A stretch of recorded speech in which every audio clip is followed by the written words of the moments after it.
objetivos cuando opinamos también con base en fundamento, pues sobre algunos comportamientos y algunas decisiones y algunas expresiones que se utilizan por parte de candidatos, no solo a la presidencia, precandidatos todavía, no solo a la presidencia de la República, sino hoy ya candidatos a Senado y Cámara, pues por supuesto ahí puede haber alguna orientación, porque ya lo decimos siempre, se trata de que tengamos conciencia de que la razón de verdad llegue a la mayoría de electores y que seamos capaces de ganarle la batalla a la emotividad y especialmente a la visceralidad. Pero vamos a tener no solamente ese tipo de manejo de la información electoral, personal proselitista, pero no lo es, y vamos a tener invitados como la que tenemos en estos momentos con nosotros. Ella es Lina García Gallón. Ella fue concejal de Medellín y hoy está aspirando a la Cámara de Representantes por el partido de la U. Lina, bienvenida a Clickracia, el poder de la información, un clic, la democracia y la información, formación para la democracia. Bienvenida. Roger, un saludo muy especial para usted, para todos los antioqueños, para Germán, para Javier. Una amanecida, una madrugada muy movida con ese temblor, pero acá con toda la disposición y el ánimo. ¿La sintió entonces? ¿Se sacudió eso también fuerte o qué? Bastante la sacudida. Pero Sí. bueno, gracias a Dios esperemos que no haya daños materiales ni pérdidas de vidas humanas. Oiga, pero Lina, no tan movida como la política nuestra, ¿cierto? Sí, señor, así es. Oiga, Lina, ¿y usted cómo resultó en el partido de la U? Cuente a ver. Bueno, Roger, yo creo que los antecedentes, recuerde que yo fui fundadora del partido con Augusto Posada Sánchez. De hecho, trabajé con él en su unidad de trabajo legislativa en el Congreso, fue una de las fundadoras. Tuve aspiración, recuerde bien usted, en el año 2011, por pocos votos no llegamos. En ese momento la U sacó 7 curules a la Asamblea de Antioquia, donde el último en entrar fue el diputado Esteban Quintero en ese momento. Yo era la 7ª curul de la U, pero pues terminan después del escrutinio dándole la curula a la ASI a Luis Bernardo Vélez.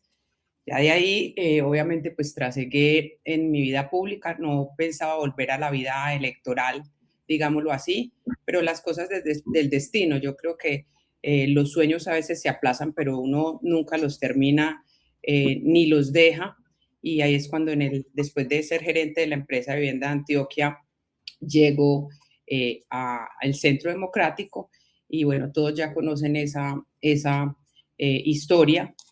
Tengo que decir que en ese proceso de conocer el partido de la U siempre desde la distancia, le hacía seguimiento al trabajo del senador Juan Felipe Lemos, a sus formas, siempre fue una persona que cuando yo estaba en el partido nos trató muy bien.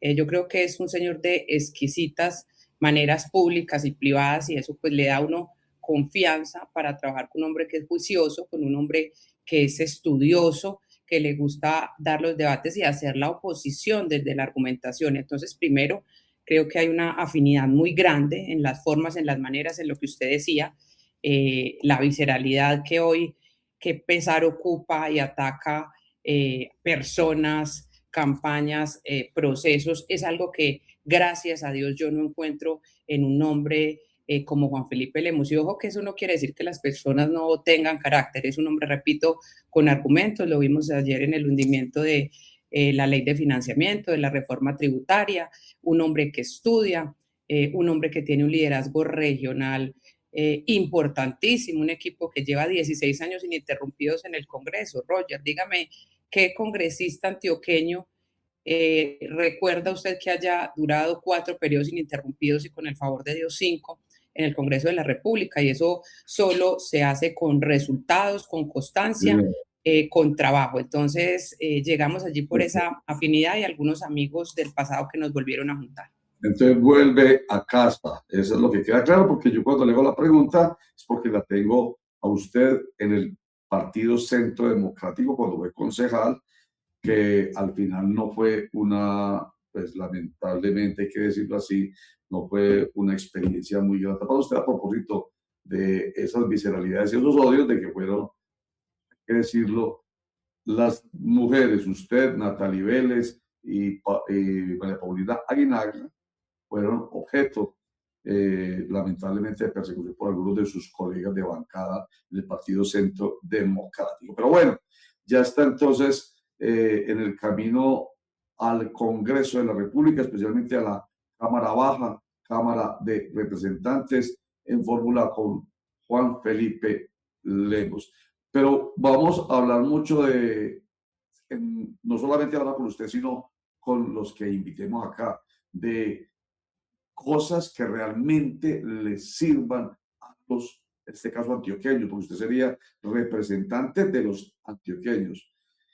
¿Cuál sería ese papel importante que usted desempeñaría en la Cámara de Representantes si es elegida el 8 de marzo, Lina María, en favor de los antioqueños y inicialmente de los colombianos en general? Bueno, Roger, yo creo pues que todos conocen mi trayectoria, el camino y las luchas que hemos dado por el tema de vivienda. Yo creo que esa sería una de las banderas o insignias fundamentales de construir una Antioquia de propietarios. Usted sabe que el gobierno del presidente Petro acabó con subsidios como el de Mi Casa Ya.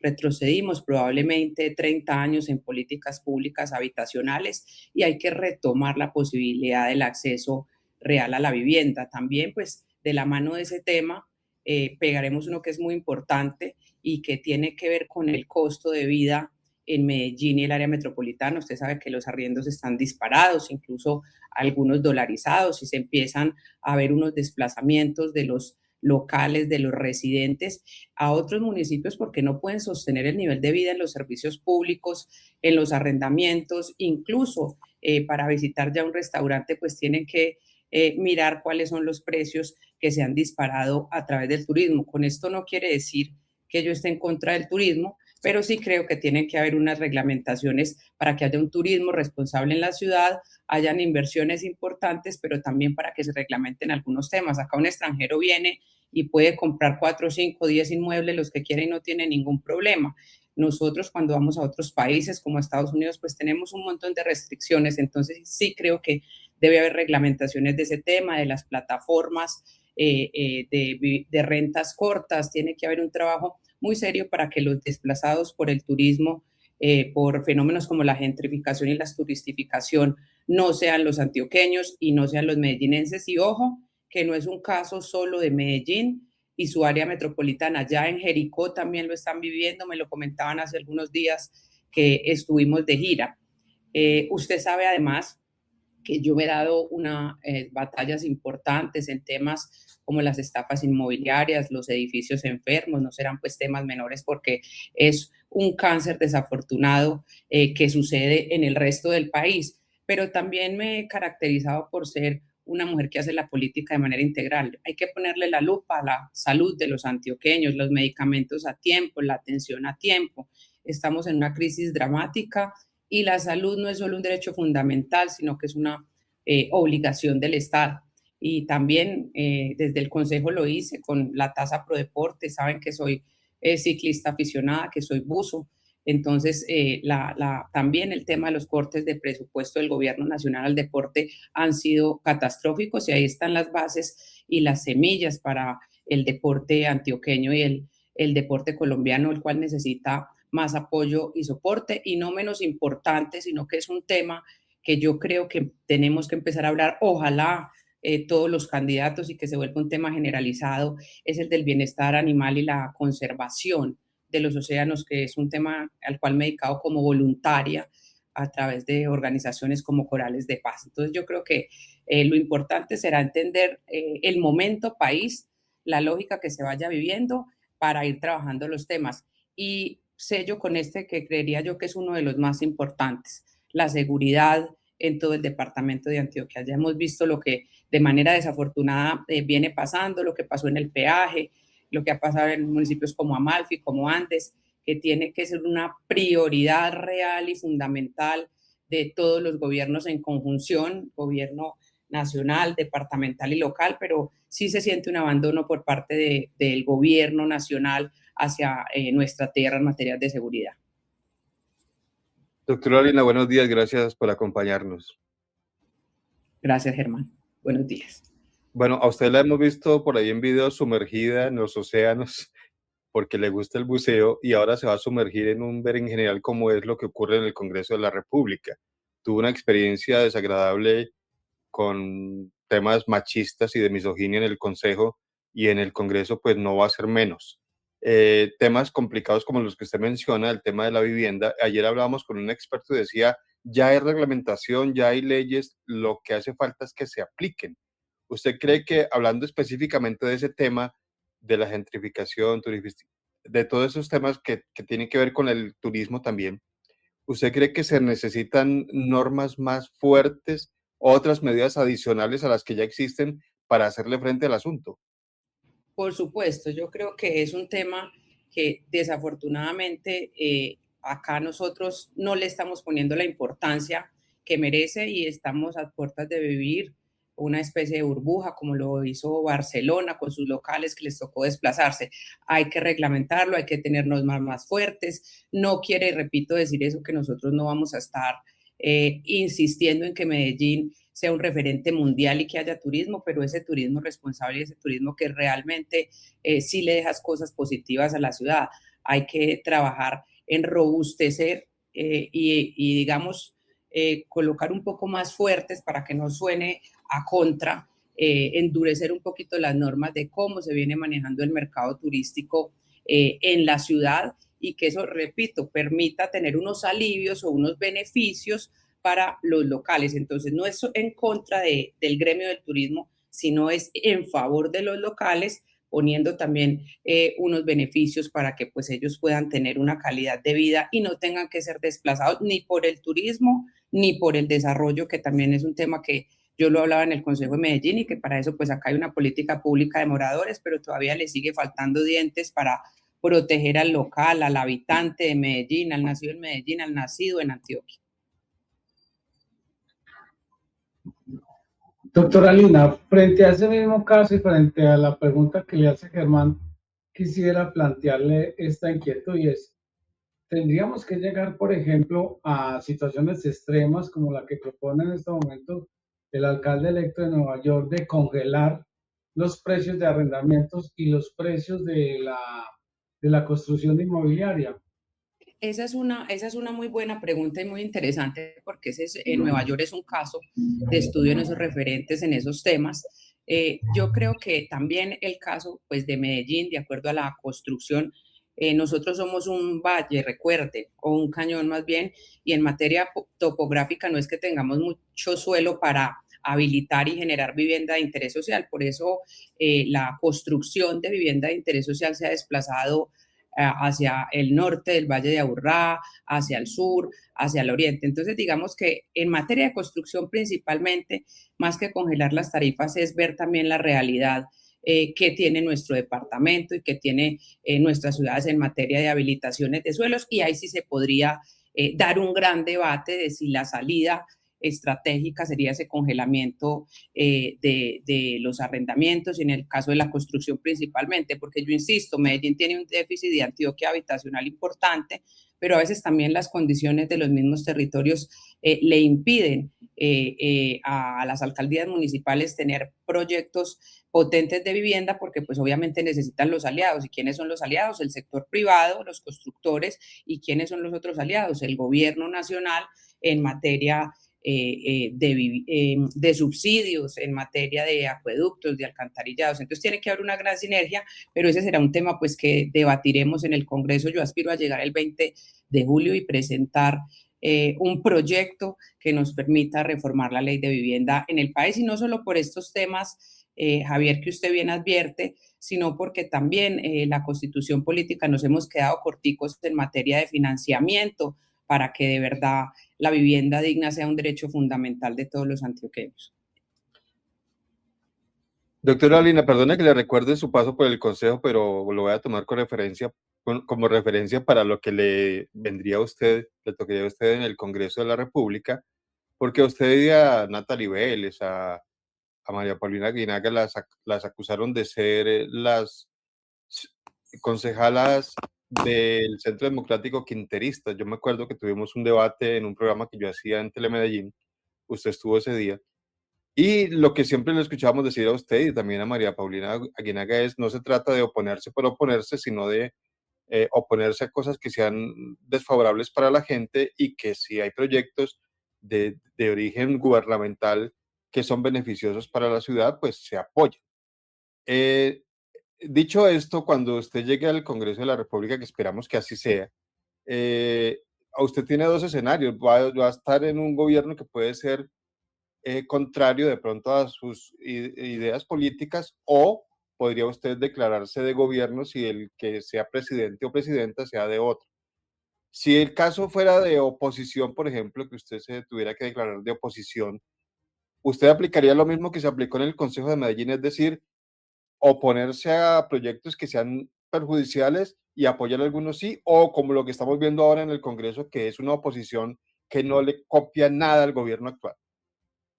Bueno, esa es una pregunta también muy interesante. Primero, para despejar una duda, Roger, y muchos de ustedes lo saben, yo inicié mi vida pública en el año 2004, 2005, hace 20 años, es decir, mi carrera pública como servidora empezó hace más de 20 años, no empezó en la administración anterior o cuando yo llegara al Consejo de Medellín. Entonces yo creo que a mí me precede un trabajo serio, juicioso, de muchos años.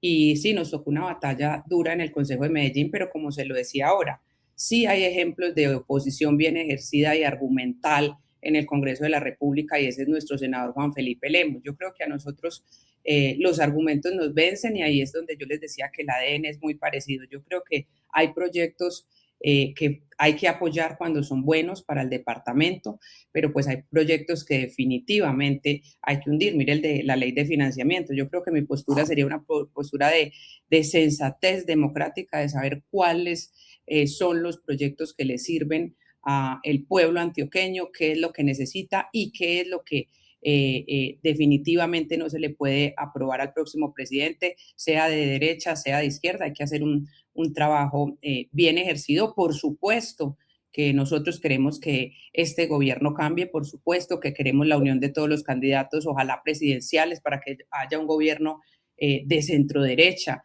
y se paren las improvisaciones, y un gobierno que también desafortunadamente lo ha hecho mal, y eso viene en contra del pueblo, del país, de los antioqueños. Entonces haremos un buen ejercicio.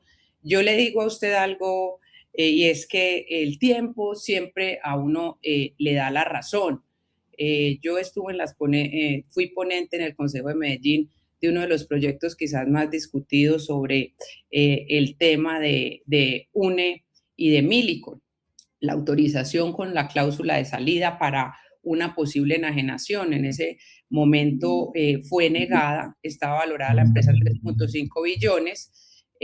Todo el mundo decía que era que estábamos haciendo un favor, que ese dinero era para campañas, cuando resulta que ese dinero se hubiera hecho efectivo en este año 25 o en el 26 para este nuevo gobierno. Y después del tiempo terminan aprobando esa venta por 1 billón de pesos inferior, es decir, se perdieron 1 billón de pesos por el paso del tiempo, donde los únicos que perdemos somos nosotros porque es nuestro patrimonio público. Entonces yo estoy tranquila de lo que pasó en el Consejo, no me da miedo lo que pueda pasar en el Congreso. Creo que en el caso de Natalie Vélez, María Paulina Aguinaga y esta servidora, estamos testeadas ya contra todas las tormentas, nada nos asusta, nada nos espanta, y vamos a llegar a hacer ese ejercicio de control político sano, juicioso, argumentativo, respetuoso. Yo, para oponerme a un proyecto, no tengo que insultar ni a un ministro ni a un presidente. Yo creo que los argumentos precisamente vencen esas posiciones que pueden ser en contra de muchos de los antioqueños. Entonces nosotros lo que no consideremos lo votamos no, y lo que vemos que le sirve al país y al departamento, por supuesto que lo vamos a respaldar con respeto, pero con fuerza y argumentos. Con la venida de mi compañero Germán, quiero hacerle dos preguntas, pero por separado. La primera, doctora Lina, ¿usted cómo ve esa liderazgo en la iniciativa que propone el expresidente Álvaro Uribe Vélez de una gran coalición centro derecha y derecha? No sé si ahí, digamos, la opinión de él o el guiño de él tenga mucha prevalencia, y eso de pronto pueda generar alguna reticencia en quienes no están, por ejemplo, en su partido político. No sé si ese liderazgo a él lo pondera como el que al final va a dar el guiño y el aval para el candidato único. ¿Usted cómo ve esa propuesta? Bueno, yo primero, pues todo el respeto para el expresidente.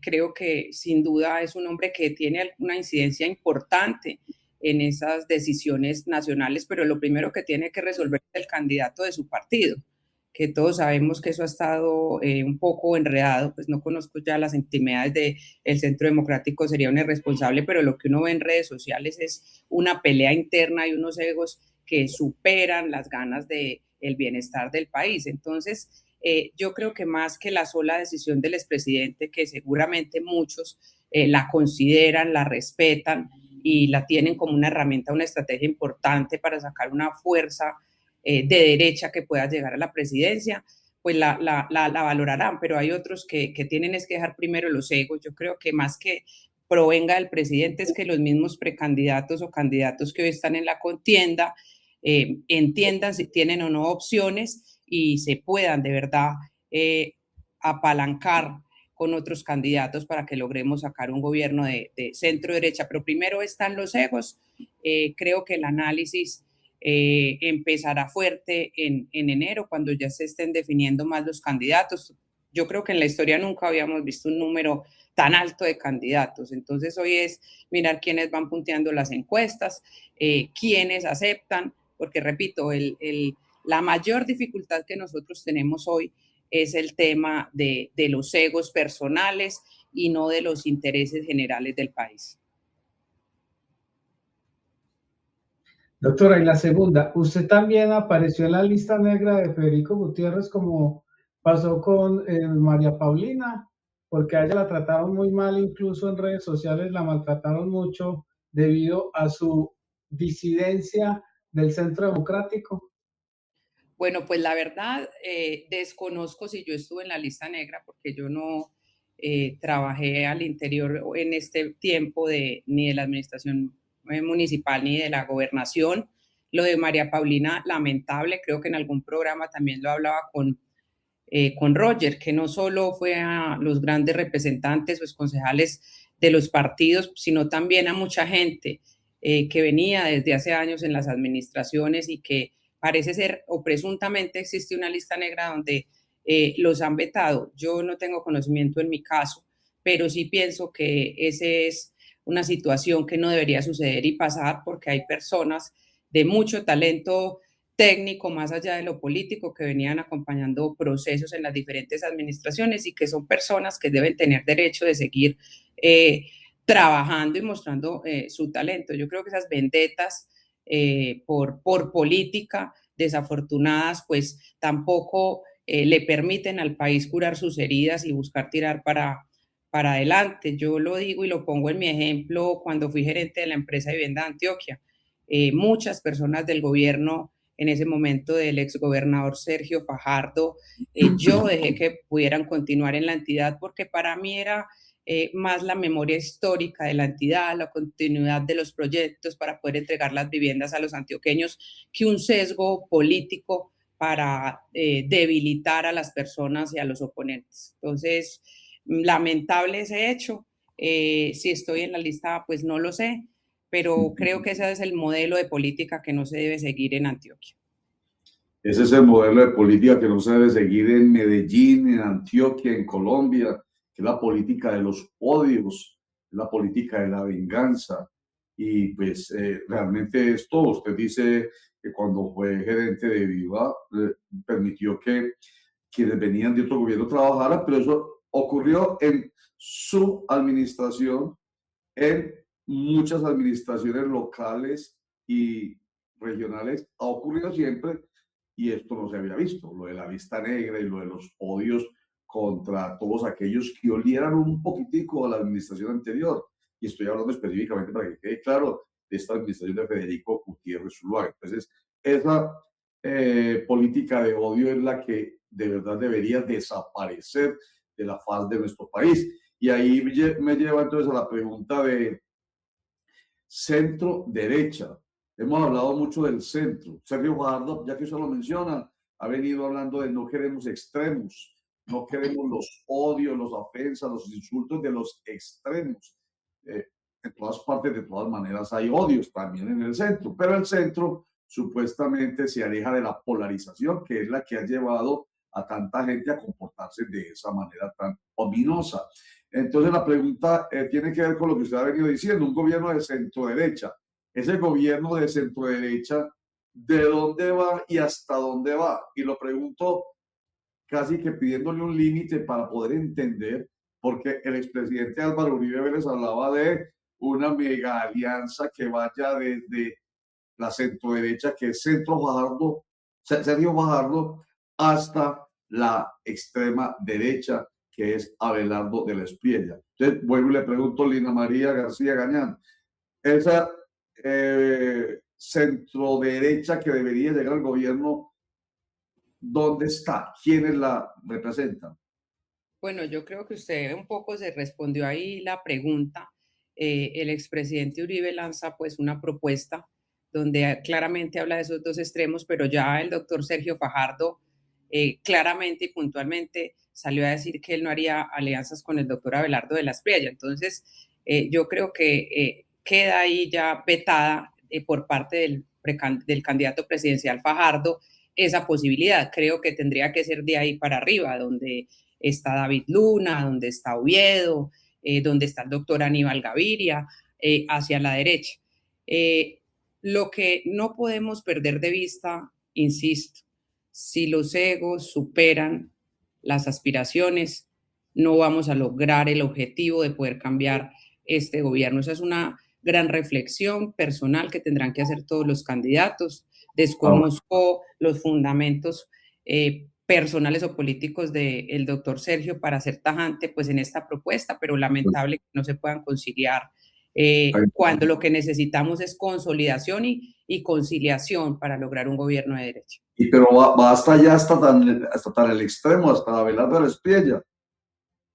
Yo digo que acá se tienen que recoger todas las intenciones para poder cambiar este gobierno, porque usted ha visto las encuestas, lo que pasó en la consulta de octubre, la consulta interna del pacto histórico es muy diciente. Entonces acá, si el objetivo es ganar, yo que recorro los barrios, que recorro el departamento, uno escucha gran afinidad pues por varios candidatos de la derecha.